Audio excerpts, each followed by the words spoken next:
একজন লোক, তিনি কোনো হুজুর না হয়তো, কিন্তু সে কিছু ভুল কথা বলছেন, আর সেই ভুল কথার উত্তর দেওয়া দরকার, কারণ তিনি শিয়াদের বিরুদ্ধে বলতে গেছেন। এই জন্য তিনি যদি শিয়াদের বিরুদ্ধে বা ইরানের বিরুদ্ধে বা মুসলমানদের বিরুদ্ধে কিছু বলতে না যেতেন, তাহলে আমি তাকে কিছু বলতাম না।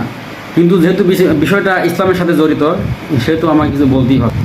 কেন শিয়াবারা এত সাহাবী বিদ্বেষী, কেন শিয়াবারা আবু বকর, উমর, ওসমান বিদ্বেষী, সেই ইতিহাস জানলে আপনি নিশ্চিত হয়ে যাবেন আপনার সুন্নি দাবি করার ন্যায্যতা কতটুকু।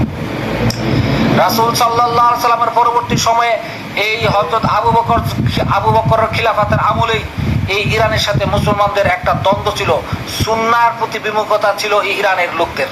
এই ইরানের লোকেরা রাসূল সাল্লাল্লাহু আলাইহি সাল্লামকে সুন্নাহকে সহ্য করতে পারতো না, গ্রহণ করতে পারতো, চাইতো না।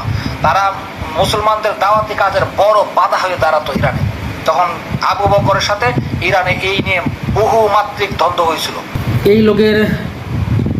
এই লোকের কথা আপনারা শুনলেন। ইনি বলল যে হযরত আবু বকরের সময় নাকি ইরানরা বিদ্রোহ করছিল, তারা নাকি নবীর সুন্নতকে মানতে চাইতো না। বলেন, এই ছাগলকে আপনি কি বলবেন বলেন?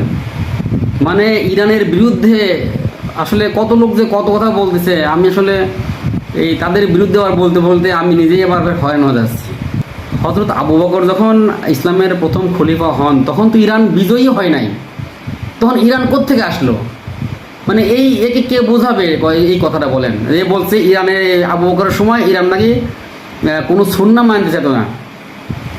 এখন কথা হলো, ইরান বিজয় করেন হযরত ওমর ফারুক, মানে আমাদের দ্বিতীয় খলিফা, ইসলামের যিনি দ্বিতীয় খলিফা, তিনি ইরান বিজয় করেন। তাহলে আবু বকরের সময় ইরান কোথা থেকে আসলো?